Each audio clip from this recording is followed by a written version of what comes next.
rather heading tension force. कौन सा force sir? Force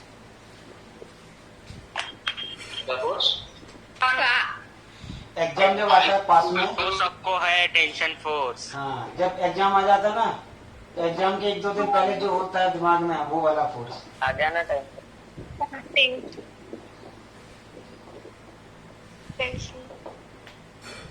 tension force. Sunday को cumulative है। अब देखो जरा टेंशन फोर्स क्या होता है ये समझते हैं। देखो टेंशन फोर्स लगता किसमें है, कोई भी एक स्ट्रिंग है, उस स्ट्रिंग को अगर हम लोग ऐसे खींच रहे हैं तो उसमें क्या हो जाएगा, हर दो एटम के बीच में फोर्सेस लगेंगे, पूरा स्ट्रेस हो जाएगी। तो उस स्ट्रिंग में जो फोर्स लगता है, एक दूसरे में जो फोर्स लग रहा होता है, उसी को हम लोग टेंशन फोर्स बोल देते हैं। ठीक है, टेंशन फोर्स। तो एक मानिए कि ऐसे एक स्ट्रिंग है, इस स्ट्रिंग को अगर हम लोग यहां से खींच रहे हैं फोर्स F लगाकर, और यहाँ पर अगर हम लोगों ने मान लिया कि चलो एक दीवार से अटैच कर दिया है, तो ये वॉल इसको इधर जाने से रोक रही है। अगर इधर जाने से वॉल रोक रही है तो ये जो वर्टिकल वॉल है, ये वॉल इस पर स्ट्रिंग पर इस साइड को फोर्स लगा रही होगी। कितना? मान लिया कि F वैल्यू का फोर्स लगा रही है। ठीक है, तो हम बोलेंगे कि चलो भाई ये स्ट्रिंग को ये वर्टिकल वॉल फोर्स लगा रही है। फिर यहाँ पर कोई भी एक पॉइंट सोचते हैं, तो हम मान लिया कि इस वाले पॉइंट पर बोलेंगे, तो अगर यहाँ फोर्स लगाते हैं तो इस वाले पॉइंट पर भी टेंशन आ जाएगा। ठीक है, मतलब जैसे अगर आप टेंशन ले रहे होगे तो आपका टेंशन का जो इफेक्ट है सिर्फ माइंड पर नहीं रहेगा, पूरी बॉडी पर उसका इफेक्ट आता है। मतलब आप उतना एनर्जेटिक वर्क नहीं कर पाएंगे, सब कुछ काम सही से नहीं कर पाएंगे अगर टेंशन ले रहे होगे। तो टेंशन कब नहीं होगी? जब अभी अच्छे से पढ़ोगे तो एग्जाम का टेंशन खत्म हो जाएगा। तो अभी से अच्छे से पढ़ते रहना अपने को। तो यहाँ पर भी यहाँ से फोर्स लगाया जा रहा है, तो ये वाला वॉल इसको इधर आगे जाने से रोक रहा है, तो यहाँ पर फोर्स लगा रहा है, दोनों साइड से फोर्स लग रहा है। लेकिन अंदर के किसी भी पॉइंट पर सोचो तो इसमें भी टेंशन होगा, हर जगह टेंशन फोर्स लग रहा होगा, हर जगह स्ट्रेस आएगा। तो अगर मुझे यहाँ का टेंशन फोर्स निकालना है, मान लीजिए कि टेंशन फोर्स को हम लोग T से रिप्रेजेंट कर रहे हैं, तो ये वाला फोर्स कैसा फोर्स है? ये एक कॉन्टेक्ट पॉइंट पर लग रहा है, एक पॉइंट पर लग रहा है, जो कि इस वाले पार्ट का, आगे वाले पार्ट का और पीछे वाले पार्ट का कांटेक्ट पॉइंट है। तो कांटेक्ट पॉइंट पर लगने वाला फोर्स, कांटेक्ट पॉइंट पर लगने वाला फोर्स कैसा फोर्स होता है? कांटेक्ट पॉइंट पर लगने वाला जो फोर्स होता है, कांटेक्ट पॉइंट पर लगने वाला जो फोर्स होता है वो ऑब्वियसली कांटेक्ट फोर्स होता है। ठीक है, तो इतने सारे हम लोगों ने फोर्सेस सीखे, तो ये भी एक कांटेक्ट फोर्स है। कौन सा? Tension force. अगर टेंशन फोर्स कांटेक्ट फोर्स है तो जब भी कोई कांटेक्ट फोर्स लगेगा तो वो क्या होगा? Equal in magnitude, opposite in direction होगा। मतलब हम क्या बोलेंगे कि आगे वाले पार्ट पर पीछे वाला पार्ट इधर को फोर्स लगा रहा होगा, और पीछे वाले पार्ट को आगे वाला पार्ट इस साइड में T लगा रहा होगा। यानी ये वाला T पीछे वाले पार्ट में है, ये आगे वाला जो T है ये पीछे वाले पार्ट में है। और यानी शुभम को बार बार एडमिट क्या कर रहा है? शुभम बार बार ऐड कर रहा है। शुभम, इसका नेटवर्क प्रॉब्लम होगा आई थिंक।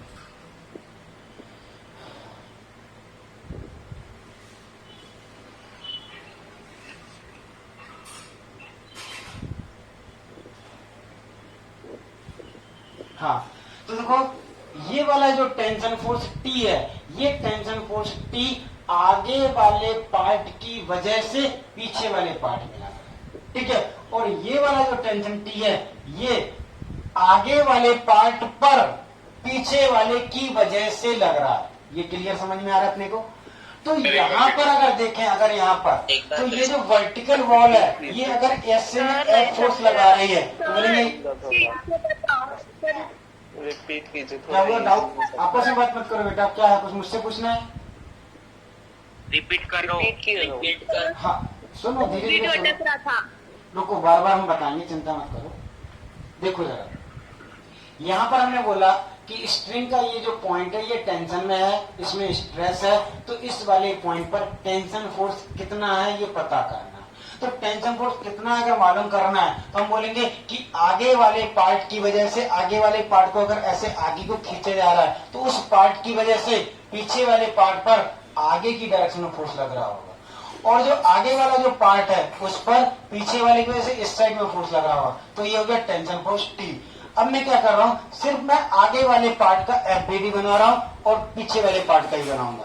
चलो मैं पहले इस वाले यहां से यहां तक के पार्ट का, अगर मुझे यहां से यहां तक के पार्ट का एफबीडी बनाना है तो इस वाले पार्ट पर ये टेंशन फोर्स लग रहा है टी टेंशन फोर्स लग रहा है। और अगर मैं इस वाले पार्ट का एफबीडी बनाता हूं, कौन सा वाला पार्ट जो इस पॉइंट के आगे में है, तो यहां पर फोर्स क्या लग रहा है एफ, और यहां पर पीछे वाले पार्ट की वजह से टेंशन फोर्स लग रहा है टी।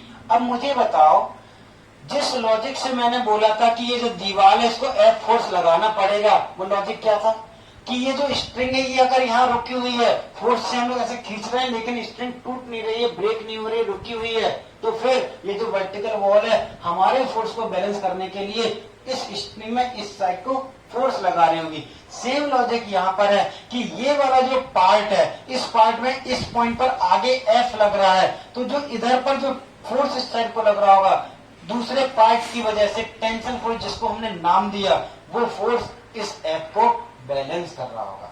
यानी कि जो टी है इस टी की वैल्यू कितनी होगी एफ, तो ये वाला टी तो वही है इक्वल एंड अपोजिट, ये भी हो जाएगा एफ। यानी यहाँ पर जो टेंशन फोर्स लग रहा है वो एफ के इक्वल है। सिमिलरली अगर हम यहाँ पर एक पॉइंट एज्यूम करते हैं तो ये वाला पार्ट का एफबीडी जब बनाएंगे तो यहाँ का टेंशन भी एफ आ जाएगा। यानी यहाँ पर भी टेंशन कितना होगा एफ वैल्यू का होगा, एफ वैल्यू का होगा। तो यहाँ पर भी सोचे अगर तो हम क्या बोलेंगे, ये पूरे पार्ट पर अगर टेंशन फोर्स एफ लग रहा है तो उतना ही टेंशन फोर्स ये जो स्ट्रिंग है इस वर्टिकल वॉल पर आगे को लगा रही होगी। यानी कि स्ट्रिंग भी इस दीवार पर फोर्स लगा रही होगी, जो कि किस साइड को होगा, आगे को होगा। ठीक है, तो टेंशन फोर्स इस तरीके से हर एक पॉइंट पर लगता है, ये वाली बात अपने को समझ में आ गई। ठीक, ये जो टेंशन फोर्स है अगर रॉड में हम लोग इस तरीके से लगा रहे हैं स्ट्रिंग में तो उसको हम लोग बोलेंगे टेंसाइल। टेंसाइल मतलब अपोजिट डायरेक्शन वाले को बोलते हैं टेंसाइल टेंशन फोर्स। ठीक है, ओके। इसको एक्सटेंशनल भी बोल सकते हैं कि आउटवर्ड डायरेक्शन में एक्सटेंशनल टेंशन फोर्स। अगर ये रॉड है, एक रॉड है और उसमें हम फोर्स ऐसे लगा रहे हैं इधर से इधर को और ये वाली फोर्स इधर को, यानी ऐसे अगर फोर्स लगा रहा है तो हम बोलेंगे कि इसमें जो टेंशन होगा वो हो जाएगा कंप्रेसिव, यानी कंप्रेस करने वाला। अच्छा मुझे बताओ कि रॉड के केस में तो कंप्रेसिव हो सकता है, लेकिन अगर ये स्ट्रिंग है तो स्ट्रिंग तो लूज हो सकती है ऐसे, तो जब कंप्रेसिव फोर्स लगाएंगे, कंप्रेस करने की कोशिश करेंगे तो स्ट्रिंग क्या हो जाएगी, अपने लूज पड़ जाएगी, यानी कि वो वाला फोर्स नहीं होगा। तो स्ट्रिंग के केस में ओनली एक्सटेंशनल या फिर टेंसाइल टेंशन फोर्स होता है, लेकिन रॉड के केस में कंप्रेसिव भी हो सकता है और एक्सटेंशनल भी हो सकता है, दोनों हो सकते हैं। ठीक है, तो दो टाइप के हो गए हमारे टेंशन फोर्स। ये कब लगेंगे, किसी भी स्ट्रिंग या रॉड को हम लोग खींच रहे होंगे या कंप्रेस कर रहे होंगे तो अंदर वाले सारे पॉइंट में जो फोर्स लगेगा उसी को हम लोग टेंशन फोर्स नाम दे देंगे। हम बोलेंगे कि हर एक पॉइंट टेंशन में आ गए, स्ट्रेस में आ गए, सभी खींच रहे हैं तो हर एक पॉइंट पर जो फोर्स लग रहा है उसी का नाम है टेंशन फोर्स। ठीक है, ये डायग्राम यहाँ पर कॉपी कर लीजिए और उसके नीचे लिखिए एक दो लाइन। कॉपी कर लिया आपने? सर डाउट है सर। हाँ, ये टेंशन फोर्स मासलेस स्ट्रिंग पर ही अप्लाई होता ना? अभी बेटा रुक जाओ, यहाँ तक समझ में आया? हाँ सर। हाँ ठीक है, यहाँ तो कॉपी कर लो, एक लाइन लिखो।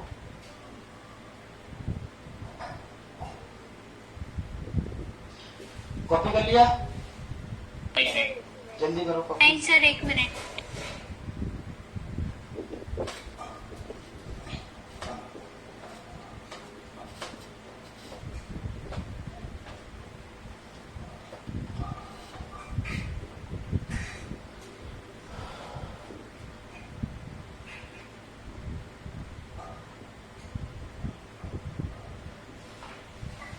बताइए। Yes sir. Okay, write down. Write down, if we elongate, क्या सर? if we elongate मतलब खींच रहे हैं, if we elongate a string,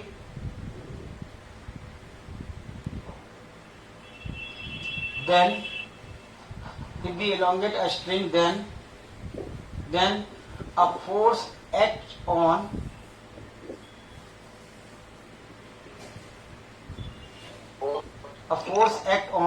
each and every point of string. This force is called tension force. This force, repeat कीजिए.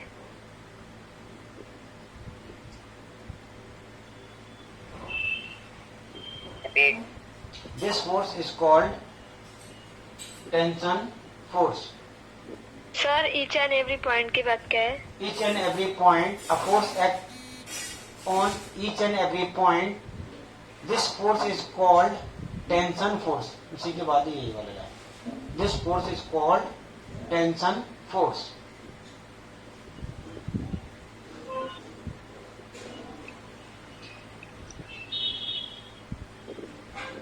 Write down. In case of string, there is only extensional tension force.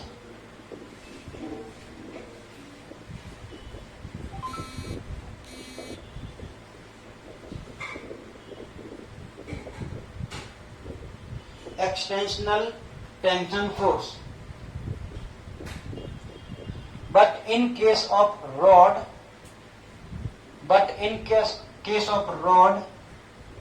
both extensional and compressional.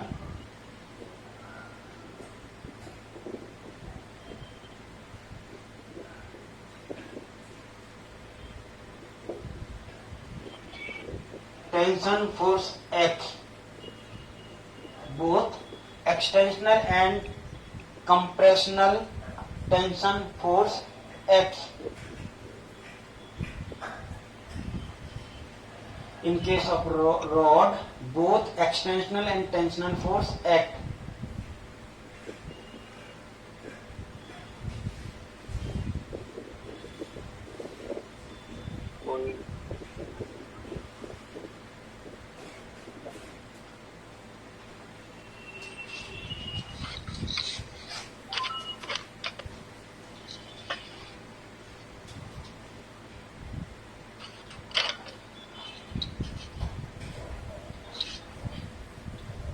Okay, rather heading ideal string. Ideal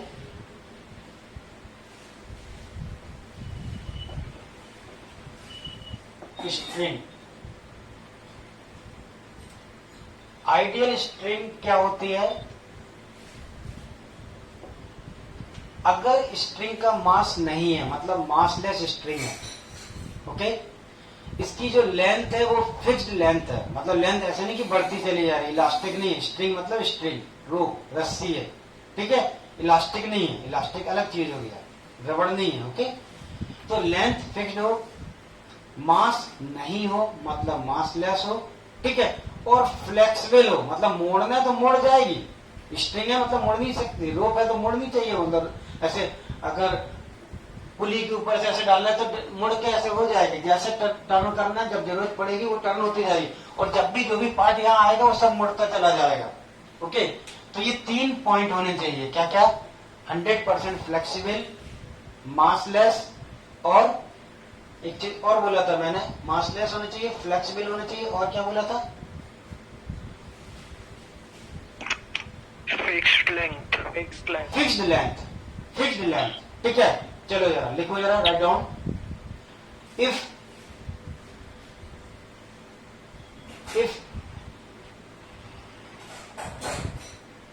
length of string is fixed,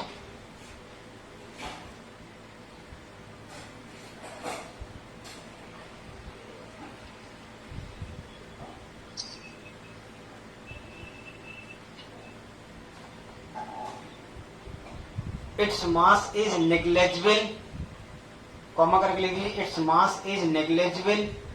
negligible के bracket में लिख लीजिए मास less,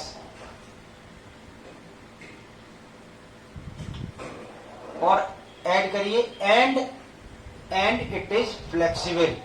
क्या बोला मैंने, if length of string is fixed comma mass of string is negligible in bracket massless, and करके add किया मैंने, and it is flexible, then the string is considered as ideal string. Ideal string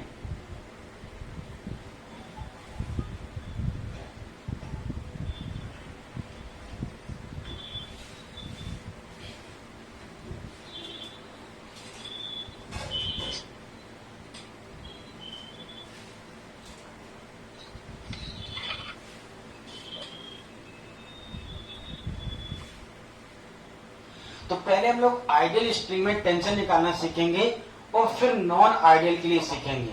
अभी हमारे heading के हिसाब से, पढ़ने के हिसाब से क्या समझ में आया कि जो टेंशन फोर्स है वो हर एक टाइप की स्ट्रिंग में लग सकता है, हर एक टाइप की रॉड में लग सकता है, ठीक है। उसमें से भी फिर हमने स्ट्रिंग को और कैटेगराइज किया कि हमने एक नाम दिया आइडियल स्ट्रिंग। तो वो जो डाउट था वो अभी डाउट थोड़ा और क्लियर होता है अगर आप मतलब पूछते नहीं अगर, तो पहले मैं आइडियल स्ट्रिंग का मैं सॉल्व कराता, उसके बाद में मैं नॉन आइडियल का करा देता, तो आपको पता ही चल जाता कि जो टेंशन फोर्स है वो दोनों टाइप की स्ट्रिंग में लगता है, ठीक है। देखो हम लोगों को अगर मतलब 8, 9, 10 में कुछ चीजें हमको पता है तो उतना ज्यादा आपको उसके पीछे भागने की जरूरत नहीं है। यहाँ पर हम लोग सारी चीजें ऑटोमेटिक सीखते ही चले जाएंगे, ठीक है। तो डाउट कंसेप्ट पर बेस्ड पूछो, आगे की आने वाली चीजों पर मत पूछो कि ऐसा मतलब समझ रहे हो ना।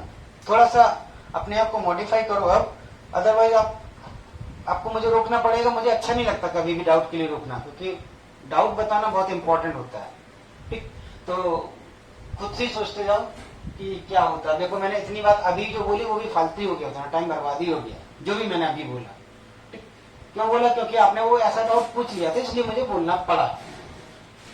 तो आइडियल स्ट्रिंग समझ में आ गया अपने को। अब एक काम करते हैं, एक केस ले लेते हैं जिसमें आइडियल स्ट्रिंग के लिए अपने को टेंशन फोर्स कैलकुलेट करना है अलग अलग पॉइंट पर। तो सपोज एक आइडियल स्ट्रिंग अगर हम लोग एक दीवार से ऐसे अटैच कर देते हैं आइडियल स्ट्रिंग को, तो जो अभी मैंने आपको बताया था कि यहाँ अगर फोर्स F है तो हर एक पॉइंट का जो टेंशन होगा, मान लीजिए ये A पॉइंट है, ये B पॉइंट है और ये C पॉइंट है, तो A पॉइंट का टेंशन कितना होगा, वही F होगा। B पॉइंट पर टेंशन कितना होगा, वही F होगा। और जो C पॉइंट है उसका भी टेंशन क्या होगा, F होगा। इवन अगर नॉन आइडियल स्ट्रिंग है तब भी तो फोर्स बैलेंस हो रहे होंगे। यानी आइडियल हो या नॉन आइडियल हो, अगर स्ट्रिंग मूव नहीं कर रही है इस वॉल की वजह से रेस्ट में है, तो आइडियल हो या नॉन आइडियल हो, ये फोर्सेस एक दूसरे को बैलेंस करने चाहिए। इतने पार्ट में नेट फोर्स अगर एफबीडी बनाते हैं तो नेट फोर्स 0 होना चाहिए, मतलब ये एफ टेंशन से बैलेंस होना चाहिए, यानी टेंशन का वैल्यू कितना होगा, एफ होगा। डेट मीन्स कोई भी स्ट्रिंग चाहे वो आइडियल हो या नॉन आइडियल हो, अगर वो रेस्ट में है तो उस स्ट्रिंग के हर एक पॉइंट पर टेंशन फोर्स सेम रहेगा। और वो कितना रहेगा, वो किसी भी एक पॉइंट का अगर फोर्स पता है तो उसी के इक्वल रहेगा। ये तो हो गया रेस्ट वाला केस। लेकिन मान लिया कि हमने क्या किया, एक ब्लॉक को अटैच कर दिया स्ट्रिंग से, एक स्ट्रिंग लगा दी यहाँ पर ऐसे, ये स्ट्रिंग लगा दी, ठीक है। और स्ट्रिंग के इस वाले पॉइंट पर हमने लगाया फोर्स F। स्ट्रिंग के इस वाले पॉइंट पर हमने फोर्स लगाया F। ये एक एग्जांपल हो गया आइडियल स्ट्रिंग का, ये दूसरा स्ट्रिंग का एग्जांपल ले रहा हूं। लेकिन इसमें क्या है कि नीचे की सरफेस स्मूथ होने की वजह से ये पूरा का पूरा ये ब्लॉक है, इस वाले फोर्स की वजह से ये ब्लॉक मूव करेगा, ठीक है। तो हम क्या बोलेंगे कि अगर यहाँ पर मोशन हो रहा है तो इस वाले पॉइंट पर टेंशन मान लिया कि T है, तो टेंशन ऐसे दिखाया मैंने T, और यहाँ पर ऐसे दिखाया T, ओके। इधर भी दिखा सकते हैं आप, यहाँ का टेंशन है मान लीजिए चलो T1, तो यहाँ पर भी है T1, ठीक। हर एक पॉइंट पर टेंशन की वैल्यू अलग अलग भी दिखा सकते हो, बाद में इक्वल आ जाएगी तो ठीक है। जैसे यहाँ पर हर एक पॉइंट पर सेम आ गया, A का, B का, C का, TA, TB, TC। यहाँ पर चाहो तो A पॉइंट, इसको B पॉइंट, तो इसको TA, इसको TB, ऐसे लिख सकते हो अपनी मर्जी। तो मैंने सिर्फ इसको T लिखा और इस वाले को लिखा T1। अब अगर देखो ये जो फोर्स है इसकी वजह से ये वाली स्ट्रिंग अगर मूव करेगी तो ये जो ब्लॉक है ये भी मूव करेगा, यानी कि स्ट्रिंग भी मूव करेगी और ब्लॉक भी मूव करेगा, और दोनों का एक्सेशन क्या होगा, सेम, क्योंकि एक दूसरे की वजह से मोशन हो रहा है, अटैच रहना है, तो दोनों का एक्सेशन सेम होगा। वो एक्सेलरेशन अगर ए वैल्यू का है तो जो ए एक्सेलरेशन है वो कितना है अगर अपने को पता करना है तो हम क्या करने जा रहे हैं, एफबीडी बनाते हैं। एक काम करते हैं, इसका ब्लॉक का एफबीडी बनाते हैं। हाँ, ब्लॉक का मास एम है, ब्लॉक का मास कैपिटल एम है, और जो स्ट्रिंग है वो कैसी स्ट्रिंग है, मेरी आइडियल स्ट्रिंग है। अगर स्ट्रिंग आइडियल है तो उसका मास कितना है, 0 है, यानी इसका मैंने मास नहीं लिखा, मैंने मास किसका लिखा, ब्लॉक का। तो सबसे पहले एफबीडी बनाते हैं ब्लॉक का, एफबीडी ऑफ ब्लॉक। तो अगर मैं इस ब्लॉक का यानी एम मास वाले ब्लॉक का अगर मैं एफबीडी बनाता हूं तो इस ब्लॉक में यहां से लग रहा है टेंशन फोर्स टी, और क्या लग रहा है, यहां से नीचे के एम की लग रहा होगा, जो कि बैलेंस हो जा रहा होगा नीचे वाले नॉर्मल रिएक्शन से, ठीक है। और ये वाला ब्लॉक साथ साथ में मूव कर रहा है ए एक्सेलरेशन से। तो इस ब्लॉक के लिए इक्वेशन क्या हो, इसके लिए इक्वेशन आ जाएगी net force equal to M A. किस डायरेक्शन में नेट फोर्स, एक ही डायरेक्शन में, एक ही डायरेक्शन में नेट फोर्स कितना है, सिर्फ टी, यानी इक्वेशन क्या जाएगी, T is equal to M into A. ये हो गया इस वाले ब्लॉक के एफबीडी का इक्वेशन। अब हम बनाते हैं स्ट्रिंग का एफबीडी, यहां से यहां तक का एफबीडी, ठीक है। यहां से यहां तक का अगर मैं एफबीडी बनाता हूं तो ये मेरी है स्ट्रिंग, ये स्ट्रिंग है, यहां पर आगे को फोर्स लग रहा है एफ और पीछे को फोर्स लग रहा है टी। टी कौन सा टी, ये वाला टी, किसकी वजह से, ब्लॉक की वजह से स्ट्रिंग पर लग रहा है टी, ठीक है। और ये पूरी की पूरी स्ट्रिंग आगे को एक्सलेट कर रही है ए से एक्सलेट कर रही है। अब देखो यहां पर इक्वेशन ऑफ मोशन अगर मैं बनाता हूं तो इसके लिए इक्वेशन ऑफ मोशन क्या आएगा, F minus T equal to इसका एम इंटू ए। ये जो स्ट्रिंग है इसका एम, लेकिन स्ट्रिंग का एम कितना था, 0 था। स्ट्रिंग का जो मास था वो 0 था। क्यों 0 था, क्योंकि आइडियल स्ट्रिंग है। अच्छा देखो जरा क्वेश्चन में क्या होगा, क्वेश्चन में आइडियल स्ट्रिंग वर्ड मेंशन नहीं होगा, ठीक है, सिर्फ स्ट्रिंग दिखी होगी या स्ट्रिंग लिखा होगा। अगर वैसे तो लिखा भी नहीं होगा, सिर्फ डायग्राम होगा। अगर स्ट्रिंग का क्वेश्चन में मास गिवन नहीं है तो स्ट्रिंग कैसी है, आइडियल है, अपने मन से कंसीडर कर लेना। हाँ, अगर क्वेश्चन में ऐसा लिखा है कि एक स्ट्रिंग उसका मास 2 kg है, अगर मास देके है तो नॉन आइडियल, और मास देके नहीं है तो क्या है, आइडियल, ठीक, समझे। क्वेश्चन में ये भी नहीं लिखा होगा कि आइडियल स्ट्रिंग, ये भी नहीं लिखा होगा, ओके। तो अगर ये स्ट्रिंग आइडियल है तो इसका मास 0 है। मास को अगर मैं यहाँ पर 0 डाल दूं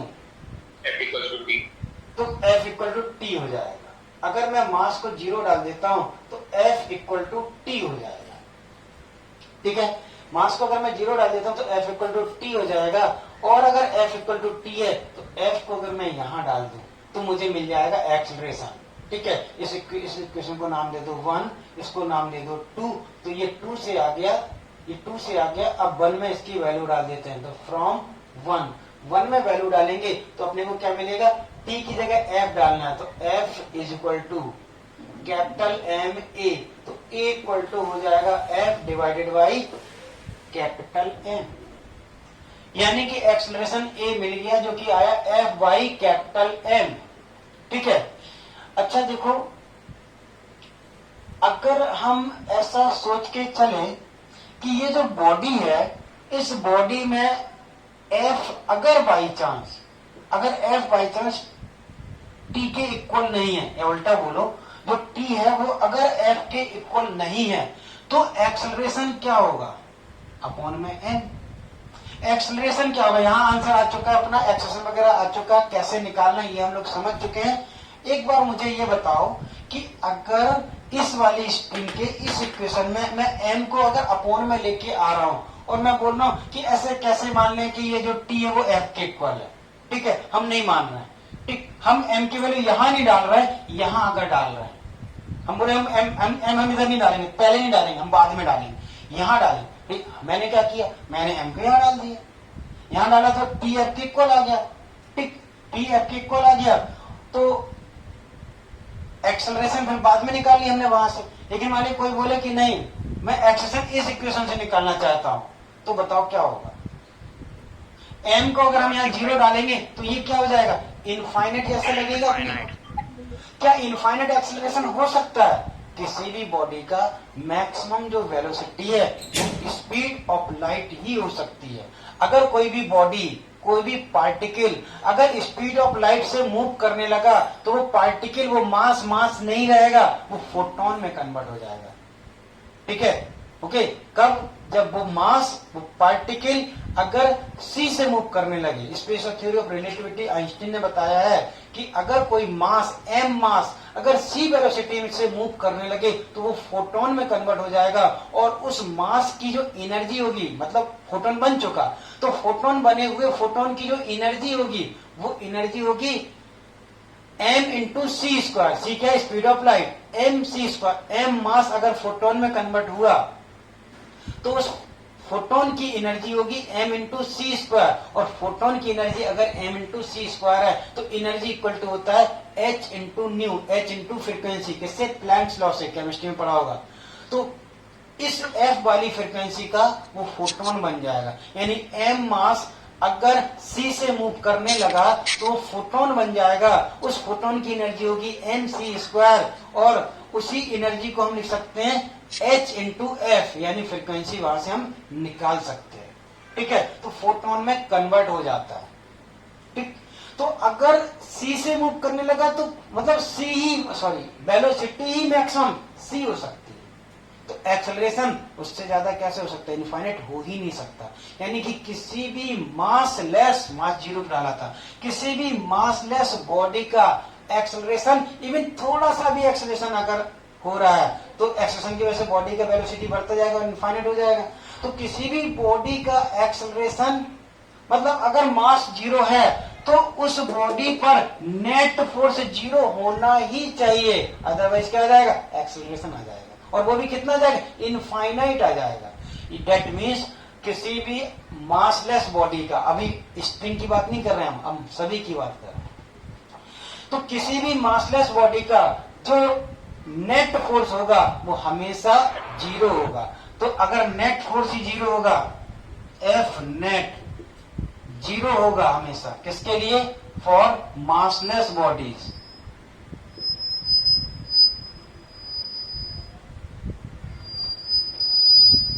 ठीक है, ये सारी बात मैं लैंग्वेज में लिखाना पसंद करूंगा, तो आप सिर्फ यहां तक कॉपी करो। मैं इसको लैंग्वेज में लिखाऊंगा क्योंकि ये बहुत इंपॉर्टेंट पॉइंट है फिजिक्स के लिए, बहुत इंपॉर्टेंट है। ठीक है, तो यहां तक ही आप लिखो, इसको मैं लैंग्वेज में लिखाऊंगा इस पूरी बात को। कॉपी कर लिया जाए यहां तक आपने, a equal to F by M तक। Yes sir. ओके, तो लिखो जरा, राइट डाउन।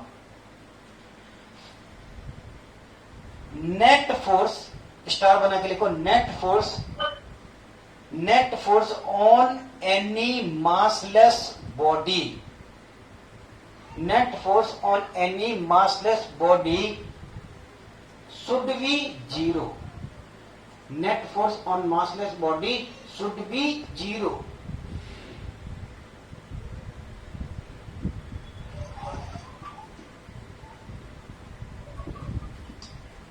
इसको स्टार बना के लिखिए, इस वाले पॉइंट को, हमेशा काम आएगा ये वाला पॉइंट। जैसे हम लोग आगे पढ़ेंगे मासलेस पुली, तब भी यही काम आएगा।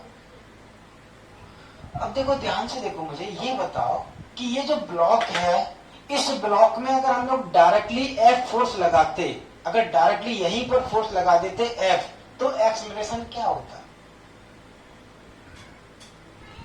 तब एक्सेलरेशन क्या होता? एफ बाई एम होता। इसका मतलब क्या हुआ? इसका मतलब ये जो स्ट्रिंग है, स्ट्रिंग कुछ भी यहाँ पर ऐसा कोई काम नहीं कर रही है, स्ट्रिंग यहाँ पर किसी काम की ही नहीं है। स्ट्रिंग सिर्फ और सिर्फ इस फोर्स को यहाँ से ब्लॉक तक ट्रांसफर करने का काम कर रही है। और कैसे ट्रांसफर कर रही है? स्ट्रिंग के हर एक पार्ट पर, यहाँ वाले पॉइंट पर टेंशन एफ होगा, टेंशन F होगा, फिर यहाँ पर भी F होगा, यानी कि ये जो ब्लॉक है इस ब्लॉक पर इस वाले पॉइंट पर टेंशन F वैल्यू का होगा। डेट मीन्स आइडियल स्ट्रिंग के किसी भी पॉइंट पर अगर आपको फोर्स पता है तो उस फोर्स को आप आगे बढ़ाकर ब्लॉक पर लगा सकते हैं, क्योंकि आइडियल स्ट्रिंग है, मासलेस है, तो उसमें तो नेट फोर्स जीरो होना है। नेट फोर्स जीरो होना है तो हर एक पॉइंट पर अपोजिट में उतना ही फोर्स लगना है, लगते जाना है। तो यहाँ पर ब्लॉक तक जाएंगे अगर, तो ब्लॉक में कितना लग रहा होगा, सेम वैल्यू का F लग रहा होगा। ठीक है। अच्छा मुझे बताओ कि इस टाइप का अगर आइडियल स्ट्रिंग है तो इस टाइप की इक्वेशन लिखने का कभी कोई मतलब ही नहीं। क्यों? वो तो पता ही है नेट फोर्स जीरो ही होना है, एक्सेलेरेशन उसका। अच्छा एक्सेलरेशन क्या होगा? हम बोलेंगे कि आइडियल बॉडी का एक्सेलरेशन वही होगा जो मास वाली बॉडी का। मतलब कहने का ये है कि मास वाली बॉडी ही एक्सेलरेट कर रही है, और ये तो मासलेस मतलब हाइपोथेटिकल चीज हो गया, है ही नहीं, रियल में है ही नहीं वो। ठीक, तो ये हाइपोथेटिकल जो भी चीज है, ये सोचो कि ये इसी का ही पार्ट है, ऐसे हमने ऐसे जबरदस्ती का शो करा दिया है। ठीक है, इसी का ही पार्ट है, क्योंकि मास तो m है, केवल m है। तो जो m का जो एक्सेलरेशन है वही मासलेस का कर दो कंसीडर। मतलब अगर कोई बॉडी मास वाली है और उसके साथ में कोई मासलेस बॉडी कनेक्टेड है, तो उस मासलेस बॉडी का सब कुछ वही होगा जो ओरिजिनल बॉडी का है, यानी कि उसका खुद का कुछ नहीं है। ये अगर 5 मीटर पर सेकंड से मूव करेगा तो बोलेंगे स्ट्रिंग भी 5 से मूव कर रही है। ये अगर 20 से मूव करेगा तो बोलेंगे स्ट्रिंग भी 20 मीटर पर सेकंड से मूव कर रही है। इसका एक्सेशन जो होगा वही स्ट्रिंग का एक्सेशन होगा, यानी स्ट्रिंग का खुद का कुछ नहीं है, वो तो हाइपोथेटिकल है ना। मासलेस क्या होता? कुछ नहीं होता मासलेस। ये तो फालतू का टर्म हो गया ना मासलेस स्ट्रिंग। मासलेस तो रियल में होती ही नहीं।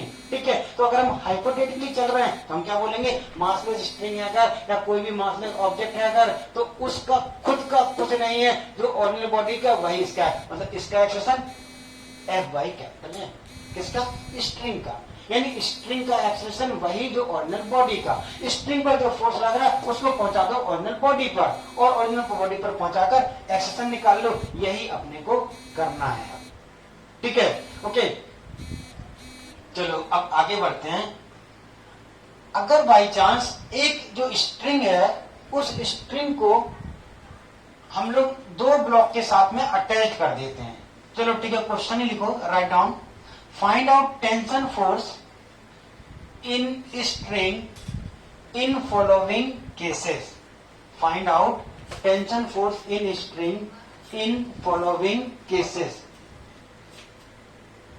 Find out tension force in string in following cases.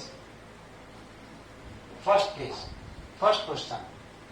एक दो मैं कराऊंगा फिर आप करना। यहां पर एक ब्लॉक है, एक ब्लॉक है, और अगर यहां पर मैंने एक फोर्स लगाया, इस वाले ब्लॉक का मास है सपोर्टेड 10 kg, और यहां पर मैंने अगर 10 न्यूटन का फोर्स लगाया, 10 न्यूटन का फोर्स लगाया, तो मुझे बताओ स्ट्रिंग के हर एक पॉइंट पर टेंशन क्या होगा? कहीं पर अगर आइडियल स्ट्रिंग की किसी भी पॉइंट पर अगर अपने को फोर्स पता है तो बोलेंगे हर जगह उतना ही लगेगा। उसके एक्सेलरेशन मोशन से रुका है या मूव कर रहा है कोई फर्क नहीं पड़ता। ठीक है, क्योंकि वो तो आइडियल है, और आइडियल का मास जीरो है। जीरो है अगर, तो हर जगह हर एक कंडीशन में फोर्स तो जीरो रहना ही रहना है, अदरवाइज इनफाइनाइट एक्सेलरेशन हो जाएगा। तो फोर्स जीरो रहना है, तो यहाँ अगर टेंशन, यहाँ अगर फोर्स 10 न्यूटन का है तो यहाँ भी टेंशन फोर्स 10 होगा, यहाँ भी 10 होगा, यहाँ भी 10 होगा। मैं ये क्वेश्चन नहीं दे रहा हूँ, मैं क्या कर दे रहा हूँ, बीच में मैं एक ऑब्जेक्ट लगा दे रहा हूँ, एक ऑब्जेक्ट लगा दे रहा हूँ, और यहाँ पर मैंने अगर फोर्स लगाया 10 न्यूटन का, और ये वाला जो 10 क्या कुछ और ले लेते हैं, चलो 60 न्यूटन का फोर्स लगाया, और ये वाला जो ब्लॉक है इसका मास है 20 kg। तो अब मुझे बताओ कि ये वाला F फोर्स है, ये फोर्स इसमें ट्रांसफर होगा क्या? नहीं। ट्रांसफर कौन करता है? स्ट्रिंग करती थी ट्रांसफर। स्ट्रिंग का फोर्स F ब्लॉक तक चला गया था। स्ट्रिंग ने क्यों ट्रांसफर कर दिया था? क्योंकि वो आइडियल बॉडी था, तो मोशन करे, रेस्ट में, सब कुछ, हर एक कंडीशन में उसके किसी भी एक पॉइंट का फोर्स बॉडी पर ट्रांसफर हो जाएगा। लेकिन अगर मास वाला बॉडी आ गया, तो मास वाला बॉडी आ गया तो हम बोलेंगे कि यहाँ वाला फोर्स इधर ट्रांसफर होगा, लेकिन उसका कुछ इफेक्ट खत्म हो जाएगा, आगे वाले को एक्टिवेट करवाने में चला जाएगा। यानी कि हम क्या बोलेंगे कि यहाँ पर फोर्स अगर एफ है तो यहाँ पर फोर्स एफ नहीं होगा, कुछ और होगा। मान लिया कि वो वाला फोर्स है टेंशन फोर्स टी है, ठीक है। तो स्ट्रिंग, इस वाली स्ट्रिंग का टेंशन फोर्स अगर टी है तो स्ट्रिंग इस ब्लॉक पर टी टेंशन फोर्स लगा रही है, तो उतना ही फोर्स ये ब्लॉक स्ट्रिंग पर लगाएगा, ठीक है। सिमिलरली यहां पर आ जाओ अगर, तो ये स्ट्रिंग के हर जगह का टेंशन फोर्स सेम होगा, क्योंकि ये स्ट्रिंग कैसी है, आइडियल स्ट्रिंग है। तो जहां तक जब भी बीच में एक मास में चिपका देता हूं, यहां पर 1 kg 0.1 kg अगर बीच में मैं चिपका देता हूं, तब हम क्या बोलेंगे, नहीं भाई यहां से यहां तक का टेंशन तो सेम रहेगा, लेकिन ये नॉन आइडियल हो गया। तो यहां से यहां तक का टेंशन कुछ और होगा, वो पूरा सेम होगा। यानी टेंशन सेम कब तक रहेगा, जब तक मासलेस है। बीच में कहीं पे भी अगर मास आ गया, ठीक है, भले ही वो छोटा सा मास चिपका दिया हो हम लोगों ने, तो हम बोलेंगे कि इस साइड वाले पार्ट का टेंशन हर जगह सेम होगा, इस साइड वाले पार्ट पर हर जगह टेंशन सेम होगा, ठीक है। लेकिन इसकी वैल्यू अलग अलग हो सकती है। जैसे कि इसकी एफ वैल्यू है तो इसकी वैल्यू कुछ और आएगी, 60 की है कुछ और आएगी, ठीक है। तो फिलहाल तो अगर बीच में मैंने मास नहीं चिपकाया तो मैं क्या बोलूंगा, ये टेंशन टी, ये टी, यहाँ पर भी टी। तो ये जो स्ट्रिंग है इस वाले ब्लॉक पर टी टेंशन फोर्स लगा रही है, उतना ही ब्लॉक लगा रहा होगा पीछे को। अब एक काम करते हैं, इस वाले ब्लॉक का मैं बनाता हूं एफबीडी बनाते हैं। एफबीडी अगर बनाते हैं इस वाले ब्लॉक का 10 kg का,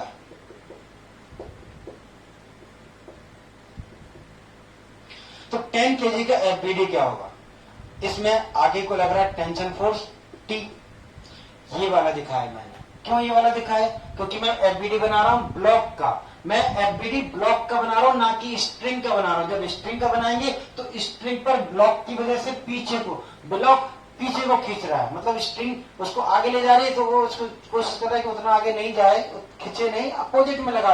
हर दोनों देखो, जब भी टेंशन होगा तो दोनों बॉडी अपोजिट में फोर्स लगाएंगे, और कंप्रेशनल होगा तो भी अपोजिट में लगाएंगे, नॉर्मल एक्शन के केस में जैसे था। तो ये वाला जो ब्लॉक है, इस वाले ब्लॉक पर ये जो स्ट्रिंग है इस साइड को फोर्स लगा रही है, एफ इधर ऐसे दिखा है। अब देखो क्या होगा, अगर आगे वाला ब्लॉक अगर ए एक्सेशन से मूव कर रहा है और स्ट्रिंग ब्रेक नहीं हो रही है, तो ये वाला भी उसी एक्सेशन ए से मूव करेगा। यानी इसका एक्सेलरेशन मैंने दिखा दिया ए 10 kg का। तो इसके लिए इक्वेशन ऑफ मोशन क्या होगा, 10 kg का इक्वेशन ऑफ मोशन बोलेंगे net force equal to M into A. Okay, net force equal to M into A, ये हो जाएगा इक्वेशन ऑफ मोशन। यानी हम क्या बोलेंगे, T is equal to M 10 kg into A. Similarly इस वाले ब्लॉक के एफबीडी पर आते हैं 20 kg।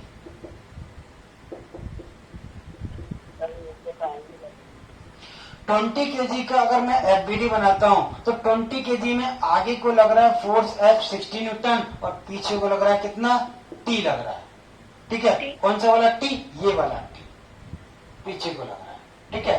तो और ये मूव कहां को कर रहा है, आगे को मूव कर रहा है। अरे फोर्स लगा रहे हो आगे को, तो मूव करेगा तो आगे को करेगा, नहीं तो रुका रहेगा, पीछे को थोड़ी ना जाने लगेगा, ठीक। तो आगे को, इसलिए हमने इसके बारे में ना ज्यादा बताया नहीं कि कहाँ को मूव करेगा। इसके लिए लॉजिक ये अपने को खुद से डेवलप करने होते हैं। वैसे फालतू हम लोग क्या, फालतू है मतलब जबरदस्ती का नहीं सोचना है अपने को कि पीछे भी क्या मूव कर सकता है, क्या नहीं, क्यों करेगा, पीछे आगे मूव करेगा। इसी की वजह से तो मोशन करना चालू हो रहा है, ठीक है।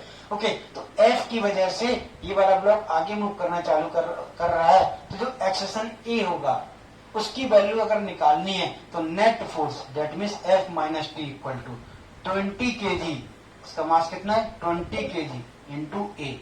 ये दूसरा इक्वेशन हो गया, एक पहला इक्वेशन एक दूसरा इक्वेशन, दोनों इक्वेशन से सॉल्व करेंगे तो ए मिल जाएगा। एक काम करते हैं, दोनों इक्वेशन को ऐड, उस तरह से टी के वैल्यू यहां डाल दो, और क्या टी के वैल्यू यहां डाल देंगे तो क्या मिल जाएगा, F minus T 10a is equal to 20a, यानी कि f equal to 30a, a equal to हो जाएगा f अपॉन 30। f कितना था 2 मीटर पर सेकेंड स्क्वायर, 2 मीटर पर सेकेंड स्क्वायर, ये आ गया a मिल चुका है। अब अगर a मिल चुका है तो टी निकालना है तो कहीं भी डाल दो, यहाँ डाल दोगे टी आ जाएगा, या यहाँ आप डाल दोगे टी आ जाएगा। तो चलो पहले में डाल देते हैं। पहली क्वेश्चन में अगर ए डाल देते हैं तो टेंशन फोर्स टी का वैल्यू कितना होगा, ये हो जाएगा 10 इंटू 2, दैट मीन्स 20 न्यूटन। ये 60 था, ये 20 आया। क्यों अलग आया, बीच में मास आ गया था। तो मास आने की वजह से टेंशन फोर्स का वैल्यू बदल जाएगा।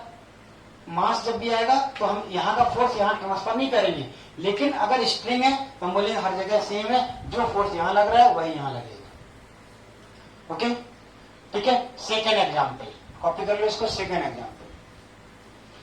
एग्जाम्पल में मैं काम कर रहा हूं, एक ब्लॉक और यहां पर बढ़ा दे रहा हूं, बस और कुछ नहीं।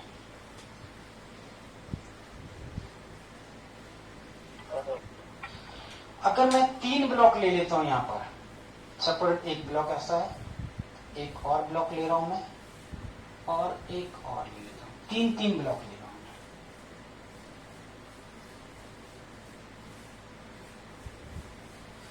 और यह आगे वाले ब्लॉक में इस साइड को फोर्स लगा रहा हूं, एफ का वैल्यू, सपोज ये एफ है हमारा 20 न्यूटन। ठीक, ये जो पीछे वाला ब्लॉक है इसका मास है 2 kg, इसका ले लो 3 kg और इसका ले लो 5 kg। ठीक है। ये स्ट्रिंग अगर ब्रेक नहीं होती है, कोई भी स्ट्रिंग अगर ब्रेक नहीं होती है, तो अगर ये आगे मूव करेगा ए से, तो ये भी साथ में मूव करेगा ए से, और इसमें को भी साथ में मूव करना पड़ेगा ए से, यानी तीनों का एक्सेशन हो गया ए। अगर ऐसा है तो इस पूरे सिस्टम का एक्सेशन हो गया ए। ठीक है। इसके बाद में यहां पर अगर फोर्स एफ लग रहा है 20 न्यूटन, ये मास बीच में आ गया, तो यहां पर एफ 20 नहीं लगेगा, अलग लगेगा। वो लगेगा इस वाली स्ट्रिंग में हर जगह सेम, क्योंकि ये स्ट्रिंग है आइडियल। नॉन आइडियल रहेगा तो उसमें भी फिर बदलेगा हर जगह फोर्स। तो अगर इसमें हर जगह सेम फोर्स लगना है, तो यहां पर जो फोर्स लगना है टी, मानिए T1 कर दे रहा है, इस वाले टेंशन को मैं T1 कर दे रहा हूं। तो जो T1 है, उस T1 को मैं ब्लॉक पर दिखाऊंगा तो ऐसा आएगा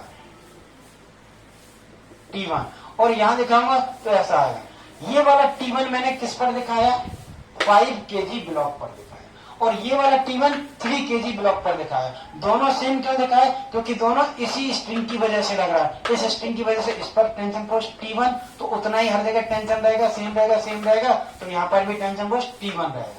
ठीक है। तो अब मैंने सिर्फ ब्लॉक पर ही दिखाया है, अदरवाइज तो स्ट्रिंग पर भी ऐसा लग रहा होगा T1, और यहाँ पर भी स्ट्रिंग पर लग रहा होगा T1, लेकिन मैं स्ट्रिंग पर नहीं दिखाऊंगा। क्यों, क्योंकि स्ट्रिंग की इक्वेशन अपने को लिखने की जरूरत ही नहीं। हम तो मास वाले ऑब्जेक्ट के लिए लिखेंगे ना, net force equal to ma। String के लिए तो लिखते ही नहीं, हम बोलते हैं उसका तो कोई लेना देना नहीं एक्सेशन का, उसका एक्सेशन तो वही होगा जिससे वो चिपका होगा, जिससे लगा होगा, उसका खुद का कोई है ही नहीं। ठीक, अगर ऐसा है तो ये जो स्ट्रिंग है, इस स्ट्रिंग के में टेंशन अगर मैंने T1 दिखाया, तो हम ब्लॉक पर दिखाएंगे T1। तो अब याद कर लेते हैं, क्या याद कर लेते हैं, किसी भी ब्लॉक पर स्ट्रिंग की वजह से अगर टेंशन दिखाना है, तो पूरी स्ट्रिंग में रहेगा सेम वैल्यू का। ठीक है।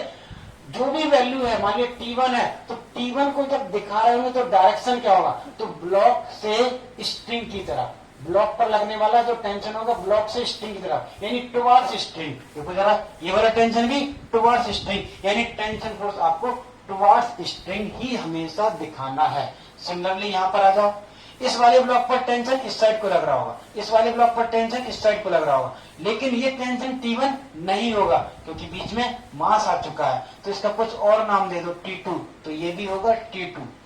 ठीक है। अब अपने को सब कुछ यहाँ पर समझ में आ गया, एक एक करके तीनों का FBD बना। सर आपका अटक गया है। नहीं चल रहा है, चल रहा सर, नहीं सर चल रहा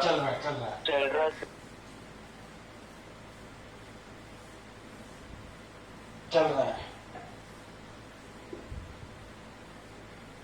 एक नहीं, दो नहीं, तीनों चल रहा है, और वीडियो भी चल रहा है, चारों चल रहा है। ठीक है।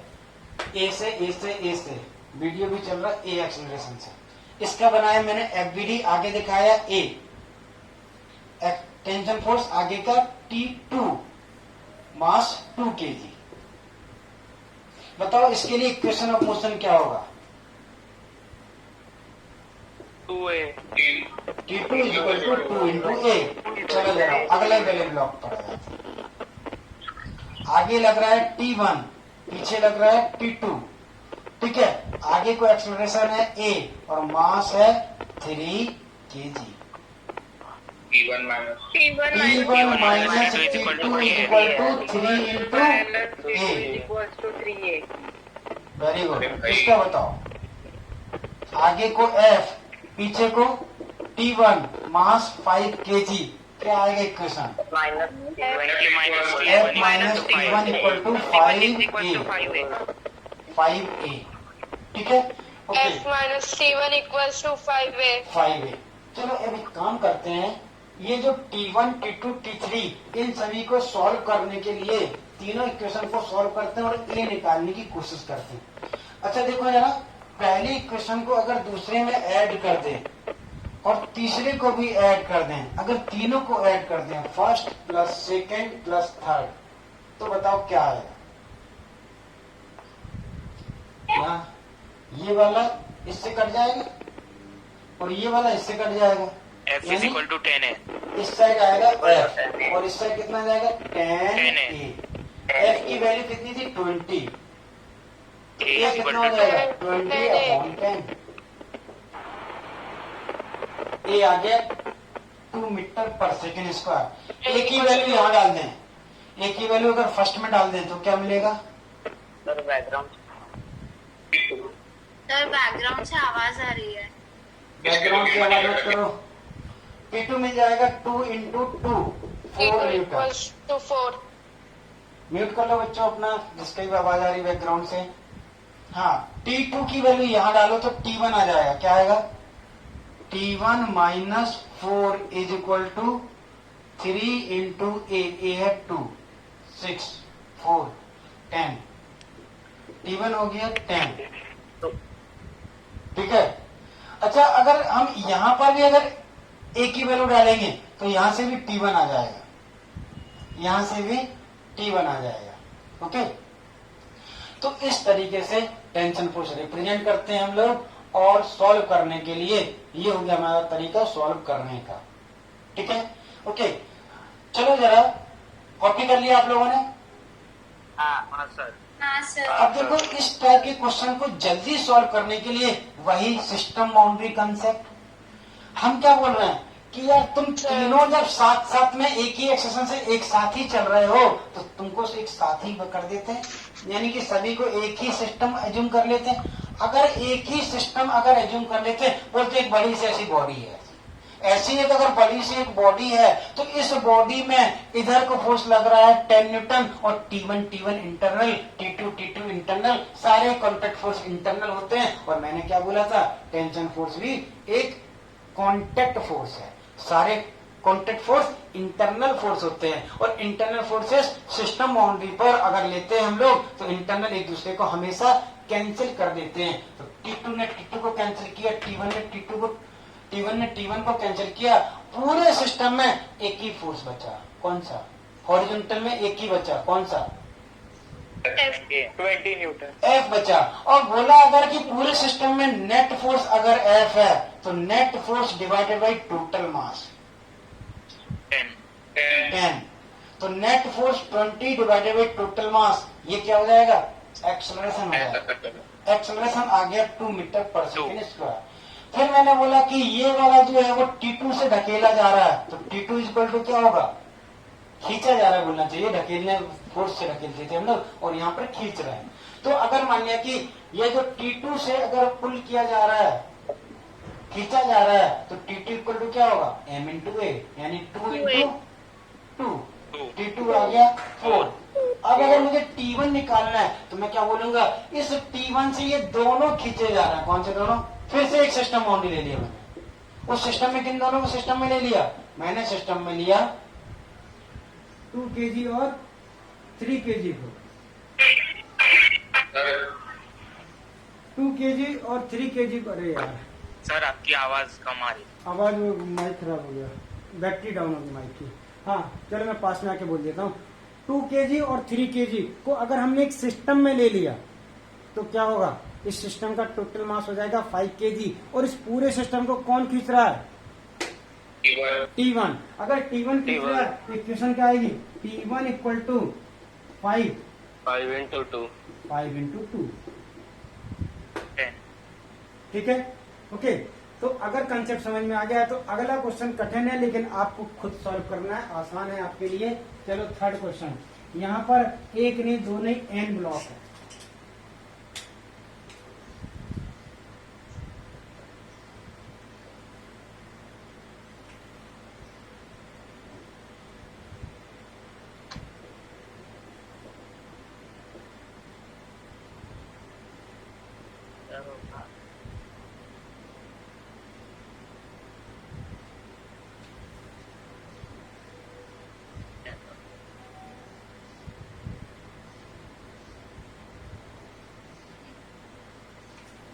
हर एक का मास m है।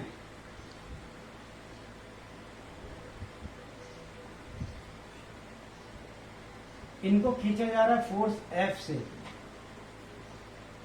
ठीक है, आपको बताना है tension force in string between RF and R+1th block.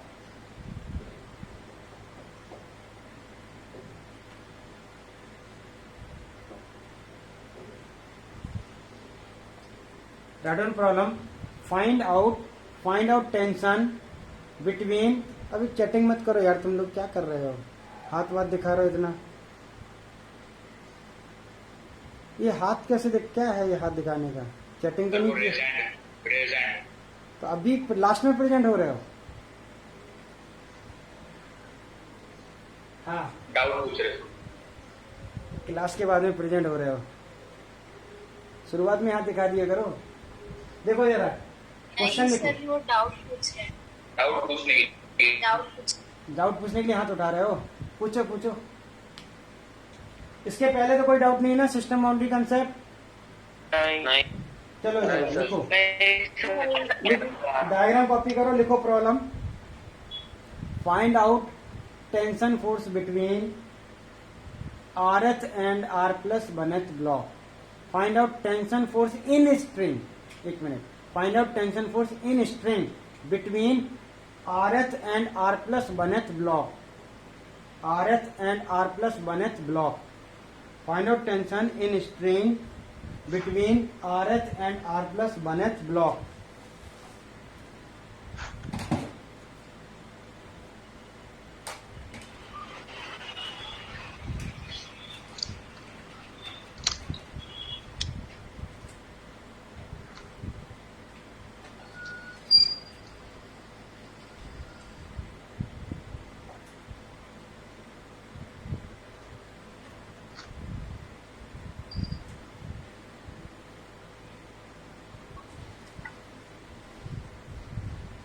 आया क्या आंसर? ऐसी तो नॉर्मल एक्शन का क्वेश्चन था यार, ये तो वही हो गया।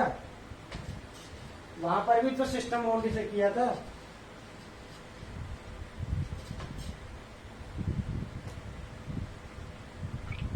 n-r into f upon n n minus r f upon n upon n into f कितने लोगों का ये आया? उसमें भी वही आया था सर। हाँ सर।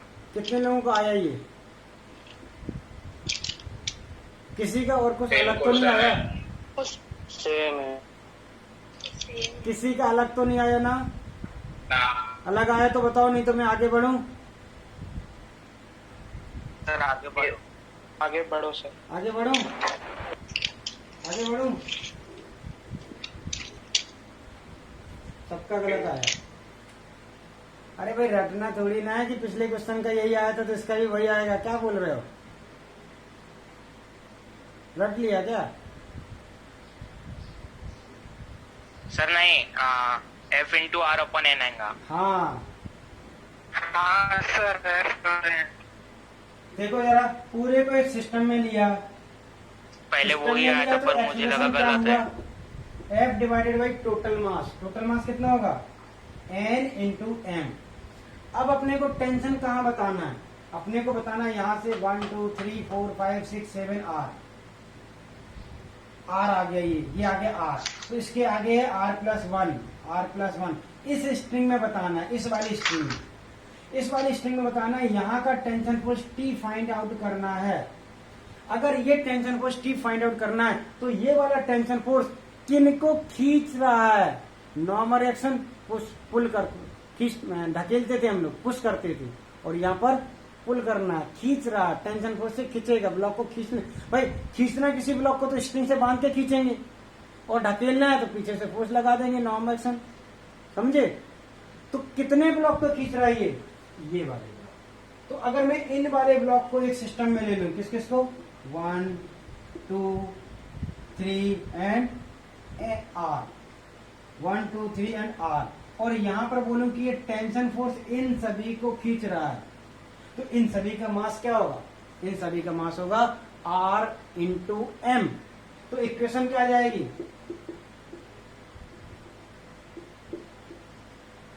मास इंटू एक्सेलरेशन, पीछे वाले सारे ब्लॉक का mass into acceleration equal to force. ये वाला टेंशन फोर्स इन सभी को खींच रहा है। ठीक है, डाल दो जरा एक्सेलरेशन का value, R M into F divided by N M. M से एम कट गया और आ गया answer R F upon N. कितना होगा यार टेंशन फोर्स? गलत कर दिया तुम लोगों ने। सर वही आया था पर मुझे लगा गलत है। अरे यार ऐसे कैसे लगा? कॉन्फिडेंस रखा करो बेटा। हाँ चलो अगला क्वेश्चन।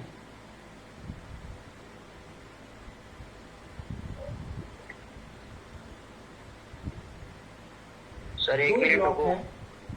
दो ब्लॉक है, ये है 2 kg का और ये वाला है सपोर्टेड 3 kg का। इन दोनों को रेस्ट से रिलीज किया गया।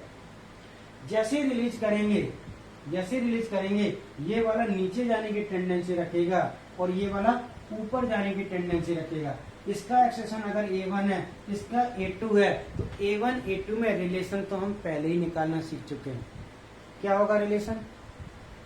A1 A2 में रिलेशन क्या होगा? A1 equal to A2। A1 equal to A2, यानी कि A1 जितना होगा वैल्यू वाइज A2 भी उतना ही होगा। अच्छा मुझे बताओ क्या दोनों ब्लॉक का एक्सेलरेशन सेम होगा? हाँ पॉजिटिव। हाँ सेम स्ट्रिंग है ना। अच्छा दोनों ब्लॉक का एक्सेलरेशन नहीं हाँ अलग होगा अलग क्योंकि होगा। जी भी लगेगा, क्या? ग्रेविटी भी लगेगी ना। नहीं सेम रहेगा ना, स्ट्रिंग सेम है तो। अरे स्ट्रिंग से बंधे हुए है ना बेटा, स्ट्रिंग से बंधे हुए हैं। अलग कैसे सेम रहेगा? ये जितना नीचे जाएगा उतना इसके ऊपर जाना है। सेम ही तो रहेगा। तो क्या दोनों का एक्सेशन सेम रहेगा? हाँ पक्का? अच्छा अब फिर से मैं बोल रहा हूँ, क्या दोनों ब्लॉक के एक्सेलरेशन का मैग्नीट्यूड सेम रहेगा? नहीं, मैग्नीट्यूड सेम रहेगा। क्या दोनों ब्लॉक के एक्सेलरेशन का डायरेक्शन सेम रहेगा? तो दोनों ब्लॉक का एक्सेलरेशन क्या सेम रहेगा? मैग्नीट्यूड सेम रहेगा मगर डायरेक्शन की वजह मैग्नीट्यूड सेम रहेगा। मैग्नीट्यूड सेम रहेगा लेकिन एक्सेलरेशन सेम नहीं रहेगा। डिफरेंट रहेगा। एक्सेलरेशन डिफरेंट रहेगा लेकिन मैग्नीट्यूड सेम रहेगा। और ग्रेविटी का इफेक्ट आ चुका होगा, सबकी वजह से होगा ऐसा। ठीक, अब देखो जरा, ये स्ट्रिंग है। क्वेश्चन में क्या मैंने इसका मास लिखा है कहीं पर? नहीं, मतलब ये स्ट्रिंग कैसी है? आइडियल है। मासलेस। अच्छा ये जो पुली है इसका भी मास मैंने लिखा नहीं है, इसको भी आइडियल पकड़ो। ठीक है, ओके। और ये वाली स्ट्रिंग भी आइडियल है। अगर सब कुछ आइडियल है तो ये जो एक स्ट्रिंग है यहां से यहां तक, क्या बीच में कोई मास आया? अगर ये पुली का मास होता तो हम बोलते बीच में मास आ गया, भले ही वो घूम रहा हो कुछ भी कर रहा हो। लेकिन अभी जो भी चीज बीच में आई वो भी आइडियल है, उसका भी मास गिवन नहीं है। अगर पुली भी आइडियल है तो हम क्या बोलेंगे? यहां से लेकर यहां तक पूरी स्ट्रिंग में बीच में कोई मास नहीं आया, यानी एक ही शरीर की स्ट्रिंग हम ले सकते हैं, मतलब पूरे में टेंशन कैसा ले सकते हैं, सेम। अगर इस वाली स्ट्रिंग में मैंने दिखाया कि टेंशन है सपोर्टेड टी वैल्यू का, तो हम लोग क्या करते हैं, टेंशन को हमेशा अवे फ्रॉम बॉडी दिखाते हैं, मतलब इस वाली बॉडी में ऊपर की तरफ टेंशन, ऊपर की तरफ टेंशन, क्यों, away from body towards string, इस वाले पॉइंट पर स्ट्रिंग अटैच्ड है, तो इस पॉइंट पर टेंशन फोर्स लगाएंगे हम बॉडी पर, सिर्फ बॉडी पर दिखाएंगे। डायरेक्शन क्या होगा, टुवर्ड्स स्ट्रिंग। अगर मुझे पुली के इस वाले पॉइंट पर अगर मुझे टेंशन अगर दिखाना है, वैसे जरूरत नहीं है, अगर दिखाना है तो वो टेंशन कैसे दिखाऊंगा मैं, टुवर्ड्स स्ट्रिंग। ये किस पे लग रहा है, पुली के इस वाले पॉइंट पर लग रहा है। पुली के इस वाले पॉइंट पर अगर मुझे टेंशन दिखाना है तो वो क्या होगा, टुवर्ड्स स्ट्रिंग, लेकिन सेम रहेगा क्योंकि आइडियल स्ट्रिंग है और पुली का भी मास नहीं है। यहां पर अगर मुझे ब्लॉक पर अगर मुझे टेंशन दिखाना है तो बताओ कहां दिखाऊं मैं, ऊपर या नीचे, 3 kg के इस वाले पॉइंट पर मुझे स्ट्रिंग की वजह से टेंशन दिखाना है टी, तो कहां दिखाना है, ऊपर या नीचे, ऊपर। तो क्या सीखा हम लोगों ने आज ये सीखा कि किसी भी बॉडी पर टेंशन अगर दिखाना है मास वाली बॉडी पर तो टेंशन दिखाना है टुवर्ड्स स्ट्रिंग, उस पॉइंट पर टुवर्ड्स स्ट्रिंग दिखाना है। जहां पर भी उस पॉइंट से स्ट्रिंग इस साइड को है, स्ट्रिंग की तरफ, यहाँ स्ट्रिंग इस साइड को इधर को, यहाँ पर स्ट्रिंग इधर को है, यहाँ पर इस पॉइंट से स्ट्रिंग इस साइड को है, ऐसे दिखा दिया, ठीक है। अब क्या करना है, हर एक ब्लॉक का एफबीडी बनाना है, दोनों ब्लॉक का एफबीडी बनाते हैं। चलो बताओ 2 kg का एफबीडी बनाएंगे। 2 kg ब्लॉक पर अभी मैंने टेंशन फोर्स को दिखा दिया, क्या कोई और फोर्स भी लग रहा होगा, क्या कोई और फोर्स भी ग्रेविटेशनल, हाँ, कितना लगेगा वो, नीचे को लगेगा, कितना, M1G। M1G। एक काम करो M1 ही बोलिए इसको, ये M1, ये वाला M2, M1G, इसको M2 बोलिए, M2 3 kg। हाँ, इस पर कहाँ लगेगा, इस वाले पर ग्रेविटी, देखो ये वाला जो ब्लॉक है ये ऊपर को जा रहा है, ये अगर ऊपर को जा रहा है तो ग्रेविटी नीचे को खींचेगी, ठीक है। अच्छा, ये वाला जो नीचे को ही आ रहा है तो क्या होगा, नीचे कोई तो भी नीचे को ही लगेगा। अरे भाई क्यों ऐसे डाउट क्रिएट करते हो, पूछा था एक बार एक स्टूडेंट ने कि सर ये तो ऊपर को जा रहा है तो ग्रेविटी खींचेगी, और जो नीचे को आ रहा है उसमें थोड़ी ना, उसमें ग्रेविटी ऊपर को लगा देंगे। मैंने बोला भाई अगर तुम ऊपर से गिरोगे तो ग्रेविटी बोलेगी नहीं मत गिर, ऐसे थोड़ी होगा, ग्रेविटी तब भी नीचे को ही लगेगी। ओके, डाउट पूछा था लास्ट ईयर एक बच्चे ने, इसलिए मैंने बताया आपको। हाँ बताओ जरा एफबीडी ऑफ 2 kg,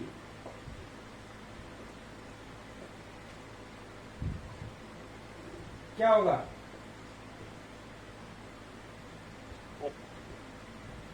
ऊपर को लग रहा है टी, नीचे को लग रहा है,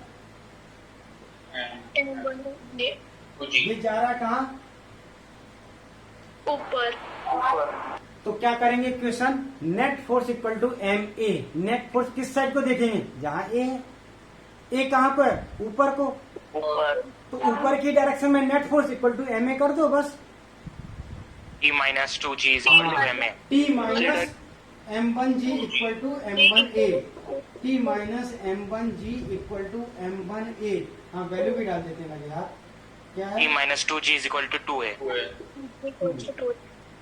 20 डाल दे, हाँ बाद में डालेंगे। ओके, 3 kg, सर जो एक्सेलरेशन आ रहा होगा वो सब ग्रेविटी को मिला वगैरह, तो ये तो आया होगा, तो ग्रेविटी को कंसीडर क्यों कर रहे हैं। अरे तो ग्रेविटी, ये एक्सेशन ग्रेविटी की वजह से आया होगा ना, इसलिए कंसीडर कर रहे हैं। इसलिए कंसीडर कर रहे हैं, इसलिए कंसीडर कर रहे हैं। तुम खुद ही बोल रहे हो कि जो एक्सेशन आया होगा ग्रेविटी मिला के आया होगा, तो कंसीडर क्यों कर रहे हैं ग्रेविटी को। अरे भाई उसको मिला के आया हो तो उसको छोड़ कैसे दें, उसको लेना पड़ेगा ना, ठीक है। ओके, तो ऐसा आ गया अपना एफबीडी किसका, 1 का। अब M2 का लेते हैं, M2 नीचे लग रहा है M2G, ऊपर लग रहा है T, ये मूव कर रहा है नीचे को A से। अगर ये नीचे को मूव कर रहा है ए से, तो मुझे बताओ M2G और T में कौन सा फोर्स वैल्यू वाइज बढ़ा रहा होगा? M2G M2G। तो net force equal to mg कर दूं G मैं? Minus T is equal to a. ठीक है, क्या ये समझ में आ गया? Net downward force equal to m into a भी डाउनवर्ड, नेट फोर्स भी downward, net downward force equal to m। क्या समझ में आया? हाँ सर। हाँ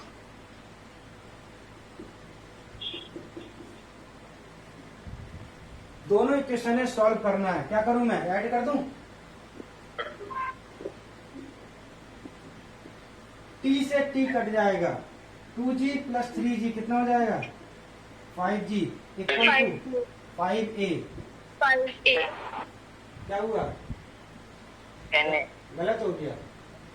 सर जी आएगा, जी आएगा। ये नेगेटिव का है, ये नेगेटिव का है, ये पॉजिटिव का है, 1g।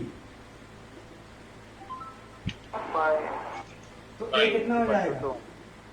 A equal to 1/5। g/2 या फिर g की वैल्यू 10 डालेंगे, सॉरी g/5, a हो गया g/5। अगर a मिल गया तो टेंशन क्या होगा? टेंशन यहाँ कर देता हूं मैं सॉल्व। अगर a मिल गया तो टेंशन कितना होगा? यहाँ डाल दो। सर G -10 या सिर्फ 10 लिखेंगे मैग्नीट्यूड। जी यहाँ पर जी का क्या लिया था हम लोगों ने? जी का क्या लिया था? वैल्यू या डायरेक्शन? अरे भाई डायरेक्शन तो यहाँ दिखा दी ना, ये डायरेक्शन दिखा दी, ये डायरेक्शन दिखा दी। फिर हमने क्या बोला? नेट कितना बचा ऊपर? ऊपर बचा तो क्या बचा? वैल्यू या डायरेक्शन? क्या डायरेक्शन सपरेट कर सकते हो आप? नॉर्थ को साउथ में सपरेट करेंगे, बताओ क्या आएगा? बताओ, तुम बताओ क्या आएगा? नॉर्थ को साउथ में सपरेट करेंगे, क्या आएगा? कौन सी डायरेक्शन आएगी? नहीं कर सकते। अरे डायरेक्शन को कैसे सेपरेट करते हैं? डायरेक्शन का रोल ही नहीं ले रहे हम लोग। हमने क्या लिया? हमने लिया कि नेट एक्सेशन ऊपर, तो ऊपर की ही डायरेक्शन में, सेम डायरेक्शन में वैल्यू कितनी है फोर्स की? तो हमने बोला कि भाई टी mg से ज्यादा रहा होगा, तो ऊपर को जो बचेगा वैल्यू, वो क्या बचेगा? टी माइनस ये वाला वैल्यू। दोनों वैल्यू को टेंशन फोर्स की वैल्यू में से mg की वैल्यू को सब्ट्रैक्ट किया, तो जो बचा वो वैल्यू बचा। यानी mg क्या है? मैग्नीट्यूड है। tv क्या है? मैग्नीट्यूड है। ठीक है, यहाँ डायरेक्शन वगैरह नहीं है, आई कैप जेकेप करके नहीं लिखा मैंने मैग्नीट्यूड में लिखा हुआ। डायरेक्शन हमने एरो बनाकर दिखाया है, इसलिए तो हम लोगों को वेक्टर पढ़ना पड़ता है सारे चैप्टर पढ़ने से पहले। वैसे तो वेक्टर मैथ का चैप्टर है, मैथ की चीजें हैं, लेकिन हमको मजबूरी में फिजिक्स में पढ़ाना पड़ता है। ओके, ठीक, तो समझ में आया? हाँ तो टेंशन टी इज कितना हो इक्वल गया? टू 24। 24 न्यूटन। 24 न्यूटन। 24 न्यूटन हो गया। ठीक है, चलो भाई अगला क्वेश्चन। सर हो गया। टाइम कितना हो गया? सर नहीं पढ़ाओ, सर पढ़ाओ। सर आज का होमवर्क दे देते हैं, होमवर्क दे देते हैं।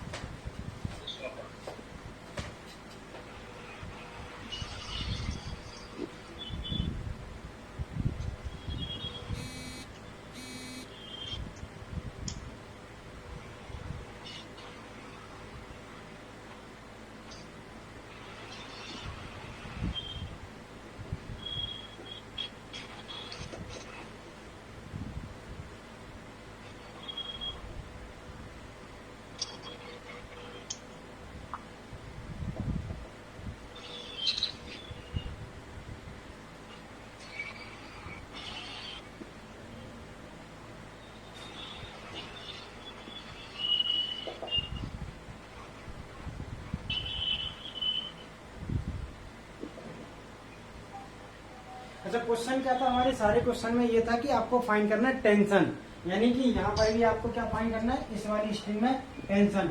होमवर्क का ही हो गया पहला क्वेश्चन, होमवर्क का ले लो दूसरा क्वेश्चन। सर ये मूव करेगा क्या नीचे? हाँ यार, ये बताओ मूव करेगा कि नहीं करेगा? ये तो हैवी है, ये तो हल्का हो गया। ये 3 kg, ये तो 2 kg है। मूव नहीं करेगा तो एक्सेलरेशन बता दीजिए ना सर, m1 के तरफ। आप पे करेगा नहीं ग्रेविटेशन करेगा? नहीं सर लगेगी। मूव भी नहीं करेगा ना? नहीं करेगा ना? पक्का? हाँ नहीं करेगा। नहीं करेगा। नहीं करेगा, नहीं करेगा। नहीं करेगा। नहीं करेगा। उल्टा कर दो फिर करता। अच्छा ये बताओ, अगर मूव नहीं करेगा तो ये टेंशन कितना होगा? mg। अगर मूव नहीं करेगा तो नेट फोर्स तो बैलेंस होना ना, तो टेंशन होगा हाँ। कितना? mg mg होगा। टेंशन एमजी होगा। अच्छा ये टेंशन तो हर जगह सेम रहता है, करेंगे इस वाले में टेंशन कहाँ को लगेगा? इधर को लगेगा। क्या टेंशन 0 लगेगा? करेंगे। और अगर टेंशन लगेगा, जरा सा भी लगेगा, यहाँ तो mg लग रहा है, अगर mg का टेंशन लग रहा होगा तो क्या ये वाला जो ब्लॉक है ये मूव नहीं करेगा? करेगा। अरे ये 3 kg, क्या ये 3000 kg होता, 3 करोड़ kg भी होता, तब भी उसमें अगर फोर्स लगता, कुछ भी नॉन 0.001 न्यूटन का भी फोर्स लगता, तो भी वो धीमे धीमे तो मूव करता ना। तो ये तो धीमे धीमे मूव करेगा ही, और जितना ये मूव करेगा उतना इसको नीचे आना ही पड़ेगा। क्या समझे? हाँ समझे? ठीक है, इसका मतलब दोनों मूव करेंगे, दोनों मूव करेंगे भाई, करेंगे।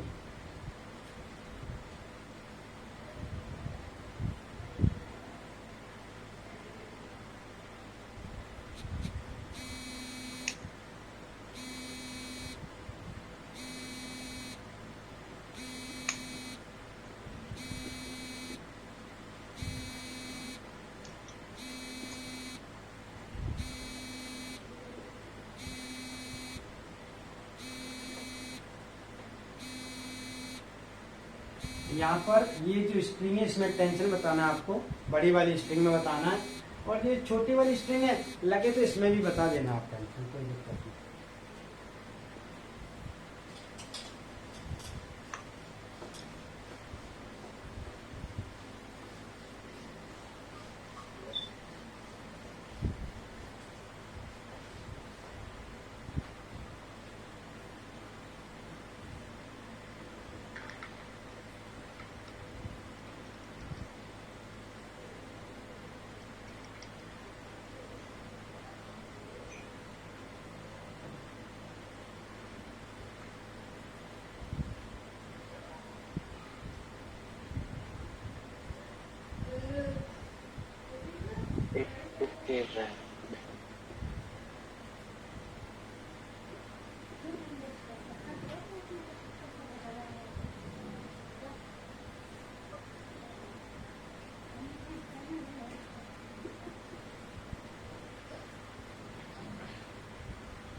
चलो ये तीनों ब्लॉक में, तीनों क्वेश्चन में आपको टेंशन फोर्स बनाकर कैलकुलेट करके मुझे व्हाट्सएप में भेजना है, ठीक है? ओके। सर एक बार साइड हो जाना, स्क्रीनशॉट लेना। हाँ ठीक है, ले लो।